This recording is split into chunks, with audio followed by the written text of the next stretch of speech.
আসসালামু আলাইকুম। ঈদের তৃতীয় দিন সারাদিন বাসায় ছিলাম। সন্ধ্যার পরে নামাজ-টামাজ শেষ করে আমার এক বন্ধুর সাথে আমার এক বন্ধুর বন্ধু উনি আবার গাড়ি নিয়ে আসছিল। ওনার সাথে আমরা সবাই বের হলাম ৩ জন একসাথে। আপনার জেদ্দা আজিজিয়া ওখানে একটি ফালুদার দোকান আছে। খুব ভালো দোকান, অনেক নামকরা দোকান। ওখানে বাঙালি, পাকিস্তানি এবং অনেক ইন্ডিয়ান লোকজন যায় ওখানে আপনার ফালুদা খাওয়ার জন্য। তা গাড়িতে উঠে ইনশাল্লাহ আমরা রওনা করলাম। তো যাচ্ছি জেদ্দা শহরের আশেপাশে সৌন্দর্য উপভোগ করতে করতে আমরা গাড়ি নিয়ে এগোচ্ছি। রাতের জেদ্দা শহরটা আসলে দেখতে অন্যরকম লাগে।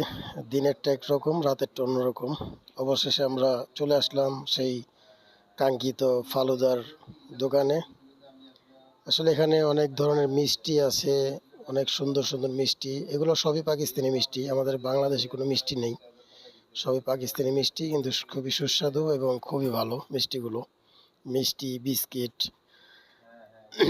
তারপরে অনেক সুন্দর সুন্দর আপনার এই কেক দেখলাম, কেক আছে, চানাচুর আছে। কেকগুলো ভালো লাগছে আমার কাছে। আমরা একটা কেক কিনে খেয়েছিলাম।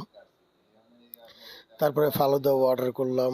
অর্ডার করার পরে আমরা মোটামুটি বাইরে একটু ঘুরে দেখলাম যে না, আসলে অনেক লোকজন আসে এখানে এবং অনেক ভিড় ছিল, অনেক লোকজন ছিল।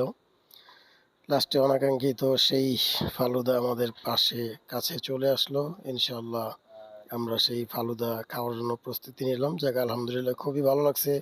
ঘোরাফেরাটাও ভালো হয়েছে এবং ফালুদাটা